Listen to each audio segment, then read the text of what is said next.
한 달 동안 우리 교회 주일 예배 설교 주제가 영육이 회복되는 교회입니다. 그동안 지치고 힘들고 낙심됐던 여러분들의 영과 육이 말씀을 통해서 치유되고 회복되는 역사가 있기를 주님의 이름으로 축원합니다. 어느 저수지에서 아이들이 모여서 스케이트를 타고 있었습니다. 어른들 몇 명은 주위에 모여서 불을 피우고 그 아이들의 노는 광경을 흐뭇하게 지켜보았습니다. 그런데 한 아이가 갑자기 쩡 하고 얼음이 깨지면서 그 저수지에 또 빠지고 말았습니다. 사람들이 다 어찌할 줄 모르고 우왕좌왕 하는데 한 아이가 갑자기 물속에 뛰어들으니 혼신을 다해서 물에 빠진 아이를 구해냈습니다. 어른들은 우왕좌왕 했는데 어떻게 그렇게 대견했느냐, 이 아이에게 칭찬을 하면서 그 이유를 물었습니다. 그러자 물에 뛰어들었던 아이가 이렇게 대답을 했다고 합니다. 저 아이가 신고 있는 스케이트가 제 겁니다. 여러분, 이 얘기 속에서 우리가 알 수 있는 것은 무엇입니까? 짧은 이야기지만 우리의 관심이 어디에 있는가 하는 것을 볼 수 있는 것이죠. 이 아이의 관심은 자기 친구가 죽어가는 것보다는 자기 스케이트에 관심이 있었던 것이죠. 그러니까 사람이 어떤 곳에 관심을 두느냐, 어떤 곳에 목표를 두고 살아가느냐, 이것은 우리에게 상당히 중요한 내용입니다. 대부분의 많은 사람들이 물질로 모든 것을 할 수 있다, 이렇게 이야기를 합니다. 물론 물질이 있으면 많은 것을 가질 수는 있겠지요. 그렇기 때문에 교회에서도 물질로 얼마나 이웃을 섬기느냐가 그 교회가 건강한 교회냐 아니냐, 이렇게 이야기하는 분들도 종종 발견을 하게 됩니다. 그러나 예수님께서 원하셨던 이웃 사랑하는 마음이 과연 물질적인 것에만 있는가 하는 것에 대해서는 우리가 생각을 해볼 필요가 있습니다. 예수님의 가장 큰 계명인 하나님을 사랑하고 이웃을 사랑하는 것에서 이웃을 사랑하는 것이 물질적인 것만 갖고는 다 이루어지지 않는다고 저는 생각을 합니다. 오늘 본문의 말씀은 이제 예수님이 죽으시고 부활하시고 승천하시고 이제 처음 교회가 세워지게 되었죠. 예루살렘에 처음 교회가 세워지고 그 교회가 어떤 모습으로 세워져야 되는가, 첫 번째 기적을 통해서 주님께서 말씀하시는 것을 볼 수가 있습니다.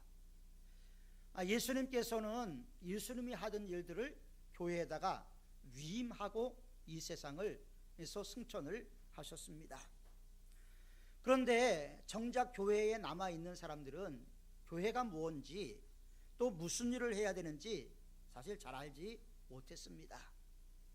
교회 안에서 만남은 풍요로워졌고 교제는 깊어졌지만 그 풍성함 가운데서 본질을 찾지 못해서 교회는 혼선을 거듭해야만 했습니다. 이것이 처음 교회의 모습이었죠. 이런 상황에서 주님께서는 성전 미문에 앉은 안진뱅이를 통해서 교회가 무엇을 해야 되는지, 교회가 어떤 일을 해야 되는지 하는 것을 말씀하고 있는 내용을 보게 됩니다.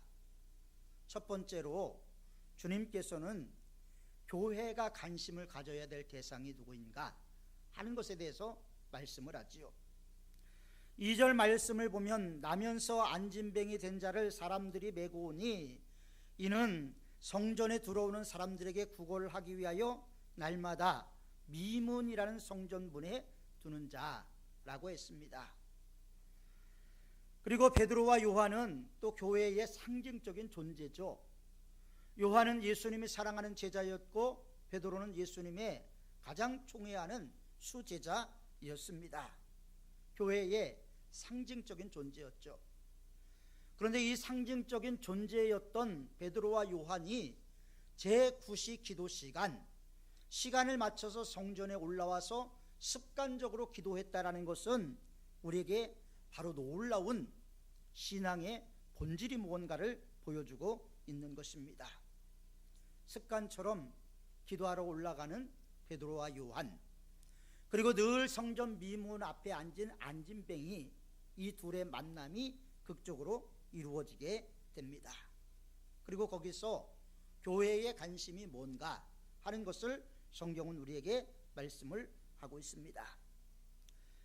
이 성전 미문에 앉은 안진뱅이는 누굴까요? 이 성전 미문에 앉은 뱅이는 자기 스스로 구걸하는 장소까지 걸어올 수 없는 그런 사람이었습니다. 스스로 올 수 없는 그런 사람이었죠. 그는 나면서부터 안진뱅이였습니다. 어느 누구도 관심을 갖지 않았습니다. 구걸해야만 먹고 살았고, 사도행전 4장에 보면 그의 나이는 40여 세쯤 되었다고 말을 하고 있습니다. 나면서 안진뱅이가 되어서 40년 동안 그는 그 자리를 지키면서 늘 구걸을 해왔을지도 모릅니다. 나이가 먹고 자아가 형성되면서 자기의 사회적인 기능이 마비되어 있다는 사실에 대해서 그는 외적인 장애 때문에 마음 아파하고, 또 외적인 장애가 그 마음속 깊이 아주 커다란 상처를 만들어냈을지도 모릅니다. 자신의 꿈을 마음껏 펼칠 수조차 없었던 그런 외적인 장애와 내적인 마음의 상처로 그는 하루하루의 삶을 좌절하며 살아가고 있었던 것입니다. 저는 이 안진뱅이의 사건을 통해서 이 안진뱅이가 혹시 저와 여러분들은 아닌가, 이런 생각을 하게 되었습니다. 안진뱅이가 앉아서 구걸하는 장소는 성전 미문이었습니다. 그는 성전 입구까지 와 있었습니다. 화려하고 아름답게 장식된 성전, 그 성전에서 그는 쓸쓸하고 외롭게 앉아 구걸을 하고 있었던 것이죠. 오늘 많은 사람들이 교회에 나오지만 자기의 마음을 의지할 곳이 없어서 자기 혼자 마음의 문을 닫아두고 외롭게 앉아서 예배를 드리는 분들도 종종 있습니다. 하나님의 사랑, 하나님의 은혜를 이야기하지만 진정으로 하나님의 사랑과 하나님의 은혜를 받지 못해서 목말라하고 갈급해하는 사람들이 얼마나 많이 있는지 모릅니다.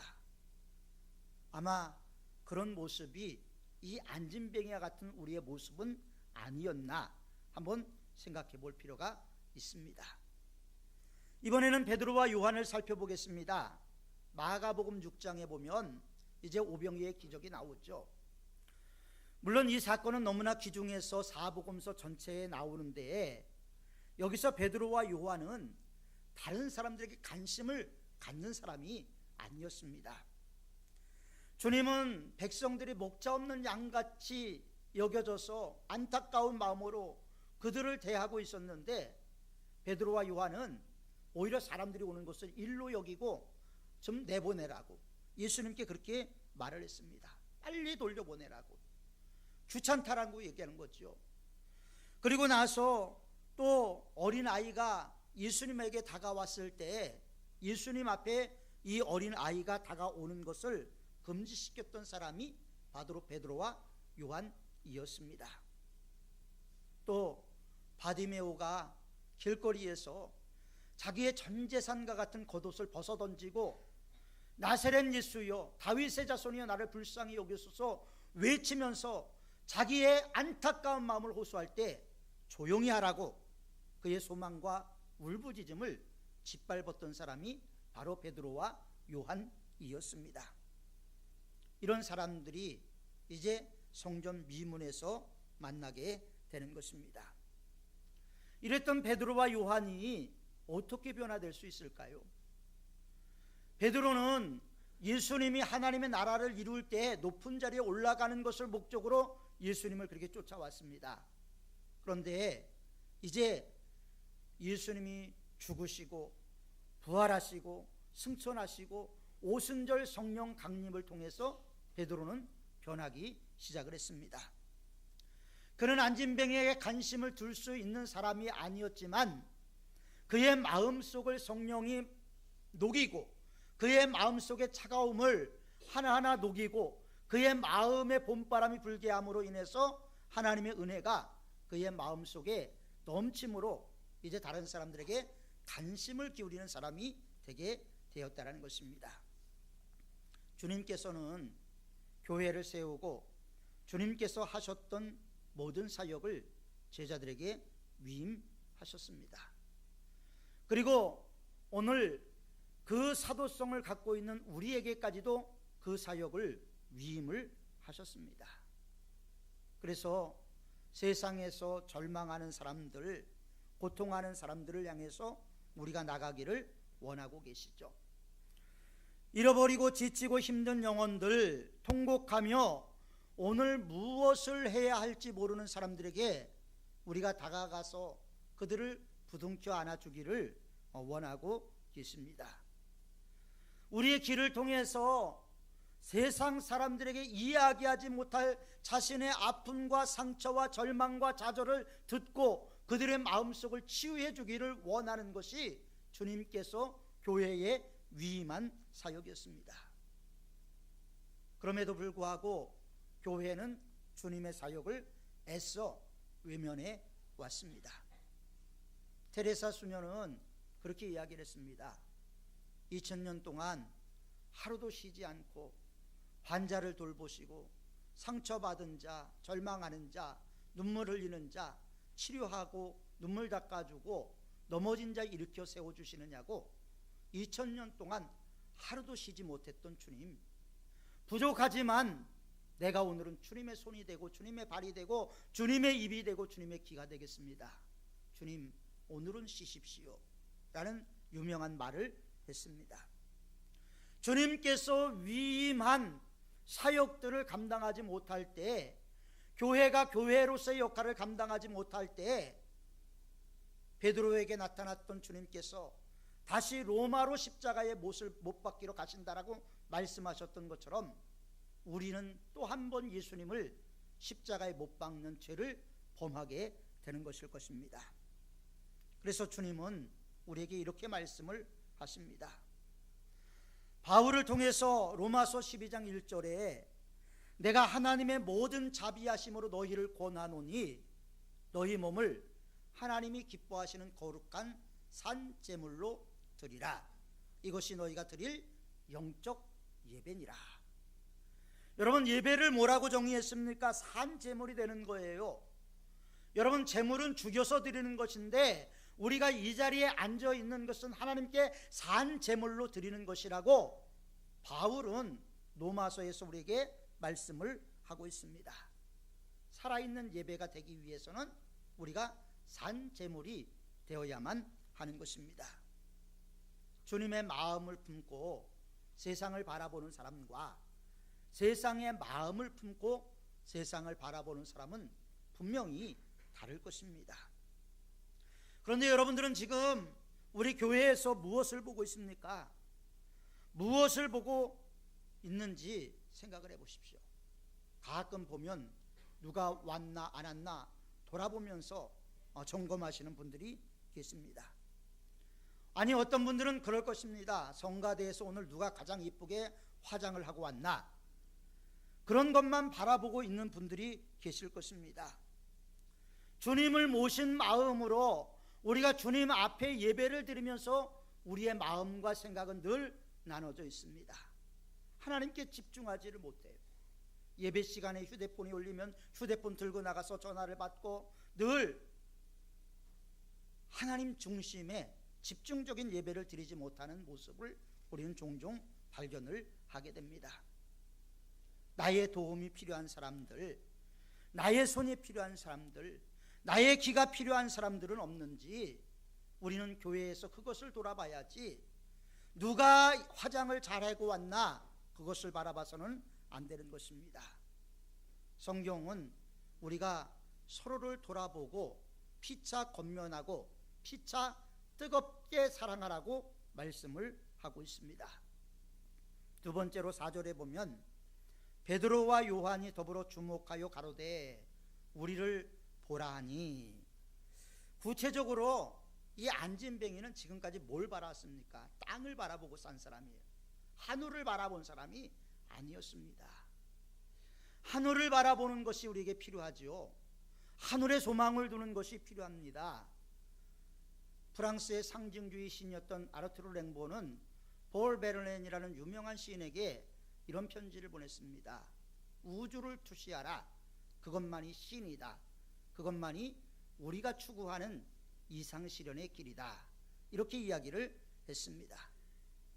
이 안진뱅이는 땅만 바라보고 살아왔습니다. 왜냐하면 위를 바라볼 이유가 전혀 없었던 사람입니다. 그의 필요는 늘 아래를 바라보는 데 있었지요. 그런데 베드로가 이야기합니다. 우리를 보라 하니, 우리는 여기서 두 가지를 생각할 수가 있는데, 먼저 길을 멈추고 갈 길을 멈추고 우리를 보라 하니 이야기했던 베드로와 요한은 시간을 거기서 정지시킨 거죠. 시간을 나눈 겁니다. 자, 안진뱅이와 함께 시간을 보낸 것입니다. 자, 내 생명을 그 사람에게 준다. 시간을 나누는 것이죠. 오늘 하루의 삶을 내가 어떻게 살았느냐가 내 하루의 삶을 무엇과 바꾼 것입니다. 내가 오늘 근심하며 살았다면 내 하루의 삶을 근심과 바꾼 것이죠. 내가 오늘 하루의 삶을 살면서 영적인 삶을 누리기 위해서 기도하고 말씀 읽고 성경 읽었다면 영적인 것으로 나의 하루의 삶을 바꾼 것이 되게 되는 것입니다. 시간은 생명이죠. 그런데 생명을 지금 나누고 있는 것입니다. 베드로와 요한이 안진뱅이에 관심을 갖고 그에게 대했던 태도는 생명을 나누었다라는 것이죠. 여러분들은 여러분들의 인생의 마지막 순간을 무엇과 맞바꾸기를 원하십니까? 주님께서 시간을 계수하실 때 우리가 사용한 시간에 대해서 맞바꾼 것이 염려고 근심이고 미움이고 질투고 불평이었다면 우리는 분명히 거기에 대한 책임을 져야 할 것입니다. 돈을 벌기 위해서 동서부주했다면, 그 다음에 아파트 평수를 늘리기 위해서 거기에 모든 것을 투자했다면 우리는 거기에 모든 것을 바친 것입니다. 내 생명, 내 시간, 내 값진 모든 것을 주님께서 원하는 방법이 아니라 내가 원하는 방법대로 사용하게 된 것이죠. 다음으로 관심을 갖는다라는 것은 베드로가 요한이 말한 것처럼 우리를 보라 이렇게 말하는 겁니다. 안진뱅이는요, 그동안 자기에게 돈을 주는 사람이 잘생긴 사람인지 못생긴 사람인지 키가 큰 사람인지 작은 사람인지 옷을 화려하게 입은 사람인지 검소하게 입은 사람인지 볼 필요가 없었습니다. 그가 늘 바라봤던 것은 돈통에 떨어지는 돈을 보면서 돈을 주는 사람을 평가하기 시작을 했던 것이죠. 돈을 많이 주는 사람은 좋은 사람, 돈을 조금 주는 사람은 나쁜 사람, 그 다음에 돈을 안 주고 가는 사람은 더더욱 나쁜 사람, 이렇게 스스로 평가를 했을 것입니다. 그리고 그는 돈통에 모여지는 돈에 따라서 그날 하루의 삶의 질이 결정된다고 생각하고, 돈이 많이 들어오는 날은 괜히 기분이 좋아서 우쭐하다가 또 어느 날 비가 오고 많은 사람들이 성전에 안 올라와서 부걸한 것이 적을 때는 괜히 우울하고 쓸쓸한 감정을 가졌을지도 모릅니다. 그의 삶의 질은, 그의 삶의 모든 것은 돈에 의해서 결정이 되게 되었던 것이죠. 성전 미문까지 왔지만 성전 문을 들어가면서 구원의 기쁨을 누리는 사람들을 바라만 봤지 거기에 대한 자기도 거기에 포함될 수 있다는 생각을 갖지 못했습니다. 그렇게 그는 40년을 살아왔습니다. 베드로가 그 안진뱅이와 눈을 마주친다는 것은 아주 특별한 의미가 있지요. 베드로는 눈 그러면 뭔가 찔리는 게 있습니다. 그는 예수님께서 재판을 받으시는 동안 3번이나 예수님을 부인하고 저주했습니다. 그리고 예수님과 눈이 마주쳤을 때 그는 밖으로 나가서 심히 통곡하며 울었다라고 성경은 말하고 있지요. 어떤 눈들은 보면요, 살기가 있고 두렵습니다. 어떤 눈은 절망을 느끼게 만듭니다. 그런데 어떤 눈들은 온화하고 용기를 느끼고 따스함이 있고 생명을 느끼는 눈들이 있습니다. 여러분들의 눈은 과연 어떤 눈일까요? 교회가 할 수 있는 것은 우리를 보라 하니 말을 하고 생명을 나눠주는 것이 교회의 본질인 줄 믿습니다. 생명을 나눠준다는 것은 무엇입니까? 예수님을 모르는 사람들에게 복음을 전하는 것이죠. 치유받지 못할 사람들에게 치유의 은혜를 제공해 주는 것입니다. 세 번째로 6절을 보면 베드로가 가로되 은과 금은 내게 없거니와 내게 있는 것으로 내게 주노니 곧 나사렛 예수 그리스도의 이름으로 걸으라 하고 오른손을 잡아 일으켰더니 발목의 힘을 얻어서 걷고 뛰었다라고 성경은 말하고 있습니다. 걷고 뛰었다. 자, 주님께서 우리에게 원하는 것은요, 우리의 소중한 것을 나눠주기를 원하는 거죠. 자, 우리를 보라 하니 라고 얘기했을 때 아마 이 안진뱅이는 그동안 아래만 봤다가 처음으로 위를 올려다 봤을지도 모릅니다. 무엇을 주려고 그러냐? 우리를 보라. 그는 무언가 큰 것을 줄 것이다라는 기대감을 갖고 아마 올려다 봤을 것입니다. 그런데 베드로의 입에서 나온 말이 뭡니까? 은과 금은 내게 없거니와. 지금 인간적으로 봤을 때 이 안진뱅에게 필요한 것은 무엇입니까? 은과 금입니다. 그런데 베드로의 얘기는 뭡니까? 은과 금은 내게 없거니와 내게 있는 것으로 내게 주노니. 자, 베드로에게 있는 것이 무엇이었습니까? 은과 금은 없었습니다. 그러나 그들에게는 예수님이 있었습니다. 그리고 예수님의 이름으로, 나사렛 예수 그리스도의 이름으로 일어나 걸으라 말했을 때에 이 안진뱅이가 일어나 걷게 되었다라는 것입니다. 여러분, 이것을 우리가 믿는 게 믿음이라는 거죠. 먼저도 말씀을 드렸던 것처럼 행한 만큼 어려운 게 믿음입니다. 믿음이 쉬운 게 아니에요. 안진뱅이가 나사렛 예수 이름으로 일어나 걸었다, 이것을 믿는 게 진정한 믿음인 줄 믿으시길 바랍니다. 주님은 이걸 원하는 거예요. 아, 그럴 수도 있겠지, 뭐 기적이겠지, 이렇게 생각하는 것이 아니고요, 오병이의 기적처럼 모두가 다 도시락을 싸왔는데 어린 아이가 도시락을 내놓으니까 어른들이 참 민망해서 다 꺼내나갖고 다 먹고 남은 게 12강주리가 남은 게 아니라는 거예요. 오병이어라고 성경은 분명히 말씀하고 있지 않습니까? 왜 성경 말씀대로 믿지 못하고 자꾸 거기에 물을 섞고 예수 그리스도의 피의 복음을 자꾸 흐릿하게 만드는지 모르겠습니다. 예수님의 무리를 걸어갔다면 무리를 걸어가는 것을 믿는 게 믿음입니다. 무슨 뚝방을 걸어갔는데 제자들이 잘못 봤다고, 여러분 이런 말에 현혹되지 마십시오. 주님은 믿음을 갖고 우리가 가지고 있는 것을 다른 사람들과 나누기를 원하고 계십니다.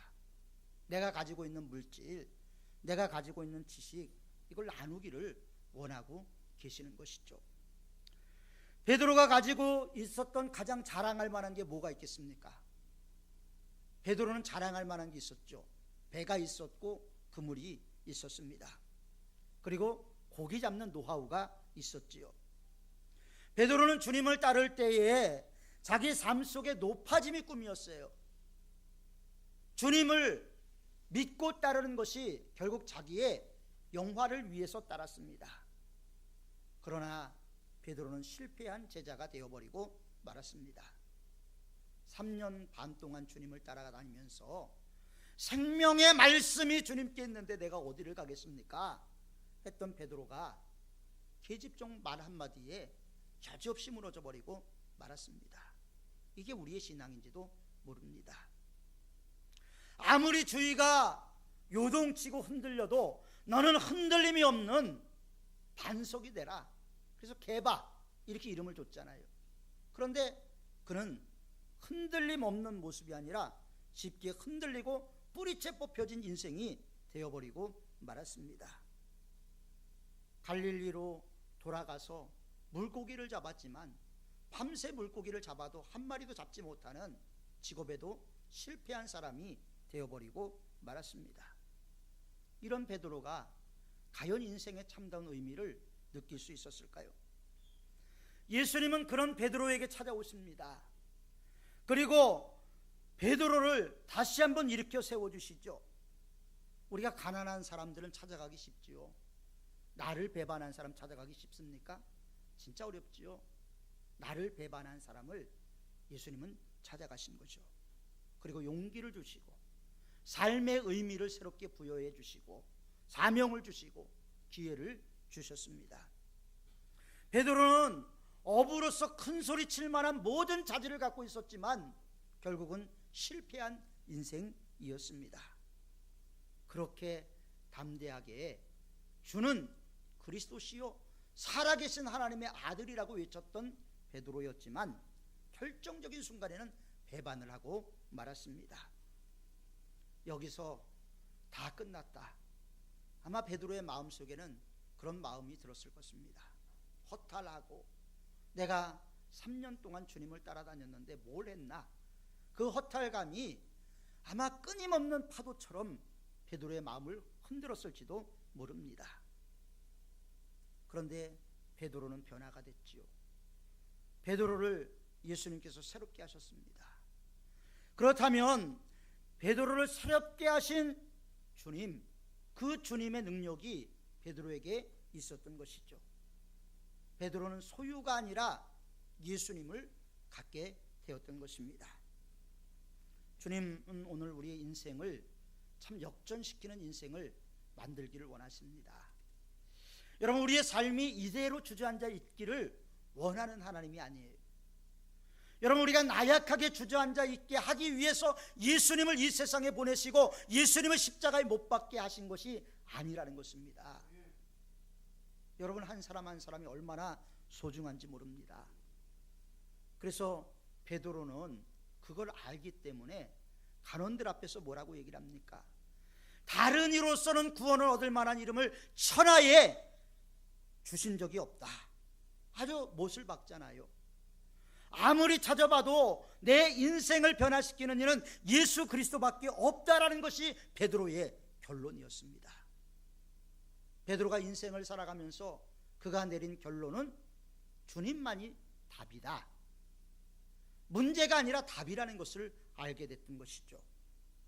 그걸 똑같이 답으로 알았던 사도 바울은 갈라디아서 2장 20절에서 이렇게 고백을 했습니다. 내가 그리스도와 함께 십자가에 못 박혔나니 그런즉 이제 내가 사는 것이 아니요 내 안에 그리스도께서 사시는 것이라. 이제 내가 육체 가운데 사는 것은 나를 사랑하사 나를 위하여 십자가를 지신 하나님의 아들을 믿는 믿음 가운데서 사는 것이라고 말을 했습니다. 이런 믿음과 확신이 우리에게 있을 때 우리는 담대하게 외칠 수 있을 것입니다.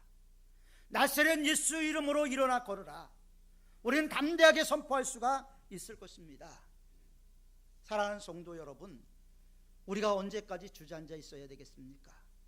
언제까지 성전 미문에 안진뱅이처럼 살아야 되겠습니까? 우리는 나사렛 예수 그리스도의 이름으로 일어나 걸어야 할 것입니다. 하나님은 우리에게 그것을 원하고 계십니다.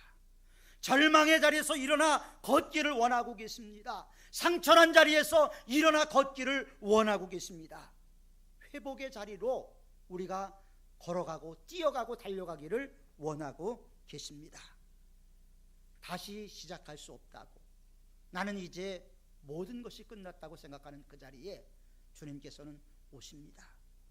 그리고 안진뱅이를 통해서 일어나 걸으라고 베드로와 요한을 통해서 말씀하셨던 주님께서는 오늘 우리의 오른손을 잡아 일으키시고 우리가 절망의 자리에서 일어나서 승리하기를 원하고 계십니다. 소망의 자리로 옮겨가기를 원하고 계십니다. 우리가 2월 달에는 주제 찬양이 있습니다. 그 주제 찬양은 마음이 상한 자를 고치시는 주님이라는 찬양입니다. 여러분 모두가, 저도 상처를 받고 이 세상을 살아왔고 지금까지 살아가고 있습니다. 우리가 일어나 걷기 위해서는 우리의 마음 상함을 다 주님께 내려놓고 온전히 주님을 바라보는 저와 여러분들이 되어야 할 줄 믿습니다. 우리 이 시간 마음이 상한 자를 우리 함께 찬양하겠습니다.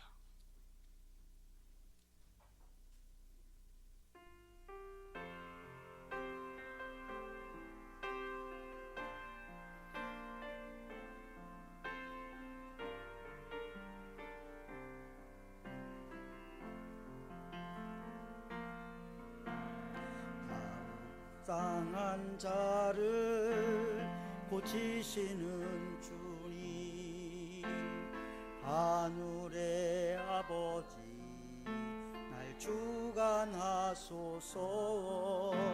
주의 길로 인도하사 자유케 하소서. 새 일을 행하사 꿈케 하소서. 줄이고 목이 마르니 성령의 기름 부소서. 의에 줄이고 목이 마르니 내 잔을 채워 주소서. 성령으로 채우사 주보게 하소서. 주의 임재 속에 은혜 알게 하소서. 주 뜻대로 살아가리 세상 끝날까지. 나를 빚으시고 새날 열어주소서. 의에 줄이고 목이 마르니 성령의 기름 부소서. 의에 줄이고 목이 마르니 내 잔을 채워 주소서. 기도하겠습니다. 마음이 상한 자를 고치시는 주님, 우리들의 마음속에 성령으로 충만하게 채워주길 원합니다. 그동안 주님을 믿노라고 하면서도 우리가 얼마나 너무 많은 곳에서 무너져 있었는지, 기도가, 찬송이, 예배가, 말씀 묵상 생활이 많이도 무너져 있었습니다. 이제는 나사렛 예수 이름으로 일어나 걸을 수 있도록 도와 주옵소서. 주님, 우리들의 마음속에 성령으로 충만하게 채워주셔서 우리 하루하루의 삶이 주의 임재 속에서 주님의 은혜를 하나하나 곰곰이 되새기면서 살아가는 삶이 되게 도와 주옵소서. 나를 빚으시는 주님, 우리에게 새날을 주시옵소서. 나사렛 예수 이름으로 일어나 걸어서 그 새날을 누리고 맛보는 저희들이 되게 도와 주옵소서. 그동안 우리들의 마음속에 많은 상처들이 있었습니다. 아픔, 쓴뿌리, 열등의식, 분노의 감정, 아버지는서 헤아릴 수 없는 상처들이 우리들의 마음속에 뿌리 깊게 자리를 잡았고 우리들의 마음을 계속 절망의 골짜기로 이끌어갔습니다. 주님, 우리들의 마음속에 있는 모든 절망과 고통과 아픔과 상처들을 치료하여 주옵소서. 아버지 하나님께서 안진뱅이의 믿음에서 예수 그리스도의 이름으로 일어나 걷는 믿음이 될 수 있도록 우리 한 사람 한 사람 하나님의 강한 손과 편팔로 붙잡아 주옵소서. 예수님의 이름으로 기도하옵나이다. 아멘.